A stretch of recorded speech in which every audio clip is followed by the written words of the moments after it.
A while back, at the beginning of my speaking career, I got a call from one of my speakers bureau, and she said, Doug, you remember that hold that I put on your calendar for Kansas City, Overland Park, Kansas, outside of Kansas City? Well, you got the booking. Here's the phone number of the meeting planner. I want you to give her a call because she wants to talk to you about how things are going to work out. So I gave her a call, and this is what she said. She said, Doug, I'm going to pick you up at 5:30 in the evening. The place that you're going to be speaking is a restaurant about 15 minutes away. We'll just drive over there. You're going to have plenty of time to do a mic check, get organized. I understand you have some PowerPoint that you're going to use. You can get that set up.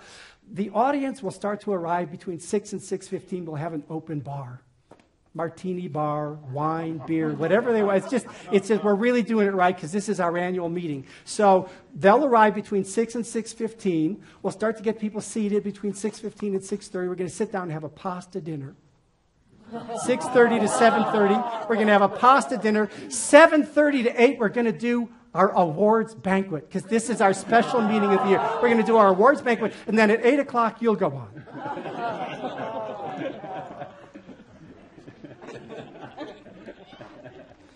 That's great. I'm really looking forward to this. But I was thinking to myself after I hung up the phone,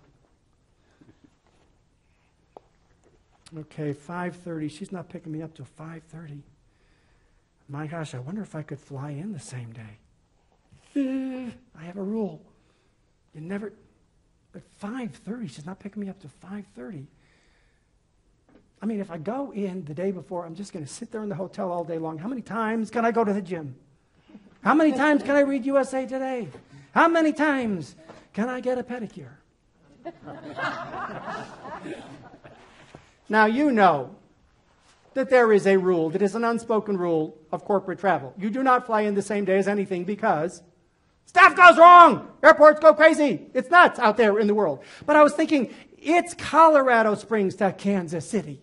It's not LA to Boston. It's the middle of the country to the middle of the country. I wonder if this can work. So I decided I was just going to call my travel agent and see if I could make this work. Just see if it was a possibility at all. Yeah, hi, Carol? Yeah, Doug Stevenson. I'm good. How are you? Yes, another booking. Kansas City. August 28th. Actually, Carol, could you actually look on the 28th? I know, I have a rule. Really? 2:30?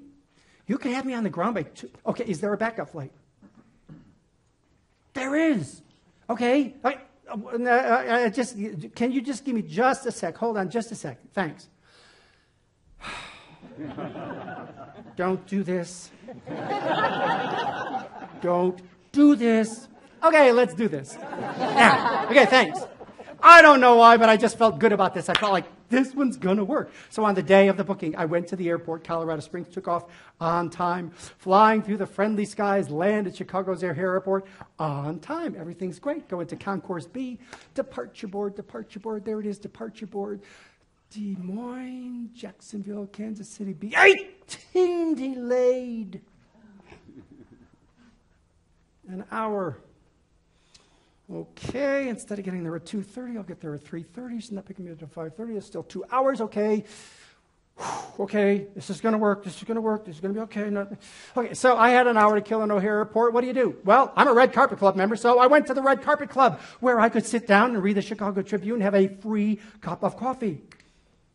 $400 a year for free coffee. However, I went into the Red Carpet Club and I had an agenda. I wanted some sugar. So I'm like thinking, chocolate chip cookies on the food. Yes, indeed. Chocolate chip cookies. All right, good. Here we go. Got some cookies. This is going to be a good day.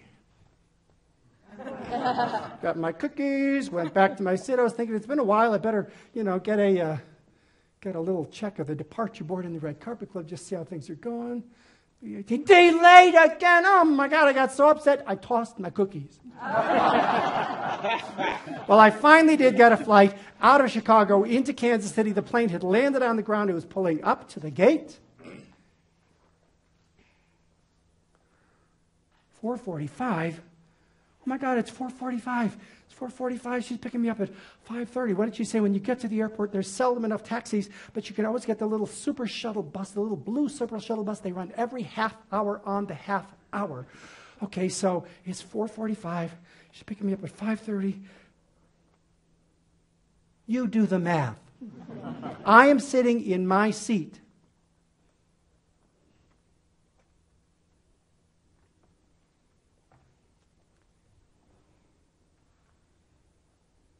Row 28.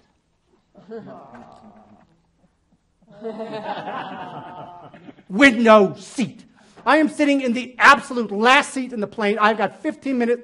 I've got 10 minutes to get all the way out, get my luggage, and get to the curb. What are my chances? But once again, I am doing my keynote called Finding the Positive Power of Change. Why did I choose this subject? Okay, all right. I am in the back of the plane. I am looking down the aisle. Come on, people. Come on. My God, lady, is that your entire life? Really? I mean, okay, good. Okay, here we go. Positive power change. We are moving now. Okay, positive power change. Hit that.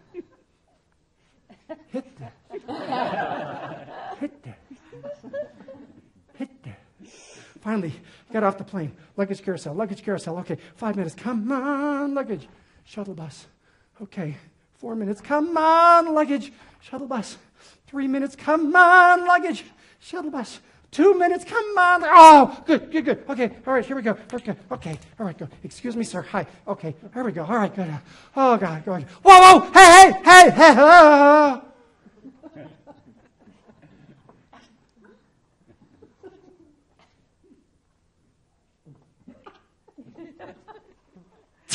Positive power change.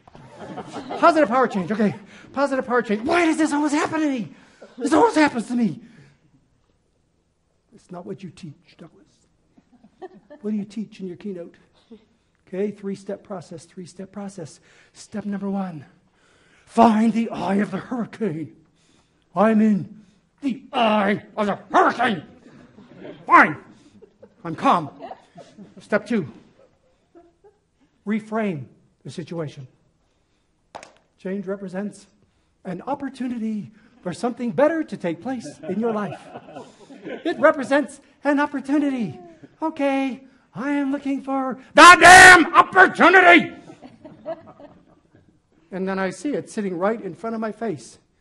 I had literally been looking over the roof of a long, white, stretch limo. It's sitting right in front of my face. I look over. There's a short little guy. He looks like Danny DeVito in polyester. He's just like hanging up his cell phone and closing the trunk.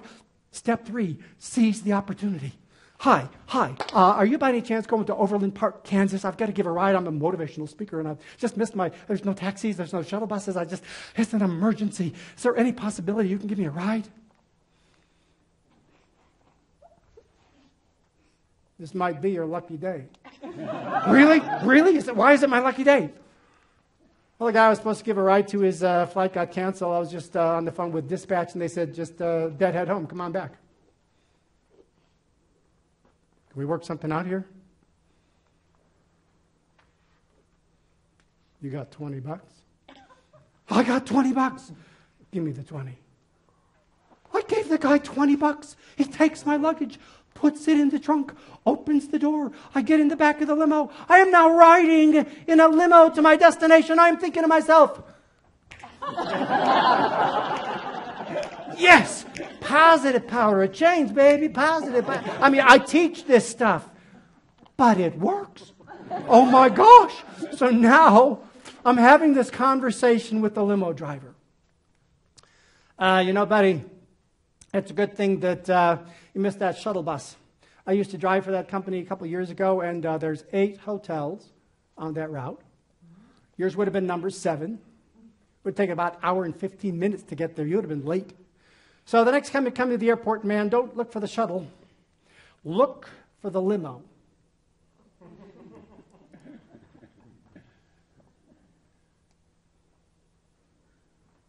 Look for the limo?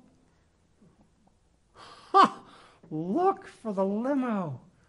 That's good. Look for the limo. Well, at 5:29, he drops me off at the hotel. I go in, the meeting planner is at the front desk. Hi, I'm here. Everything's cool. I quickly change clothes, go over to the restaurant, give the keynote. Everything goes great. But the next day, as I'm on the plane and I'm flying home, all I could hear resonating in my head like a mantra were the words, "Don't look for the gentleman, look for the limo." Look for the limo. And now I thought I was going to have to go to India to find a guru, but here he is, Danny DeVito in polyester. Look for the limo. But what does it mean to me? What is the lesson? When things don't work out the way you think they're supposed to, look for the limo. Now, how about you? Have you ever had something similar happen to you where you think you knew how something was supposed to go? You had it all organized and sequenced and planned, and it was all laid out, and you're a little anal retentive about it, perhaps, and you got it, and you're a little bit of a control freak, perhaps, and you've got it all organized, and then it goes crazy on you. What is your first reaction? Find the eye of the hurricane. Look for the limo. Or do you do what I did? Why does this always happen to me? Do you freak out a little bit? My challenge for you is to learn the lesson that I continually learn day after day after day. More often than not, when things don't go according to my plan, they are going according to a better plan. If, and only if, I look for the limo. Say it with me nice and loud. Look for the limo.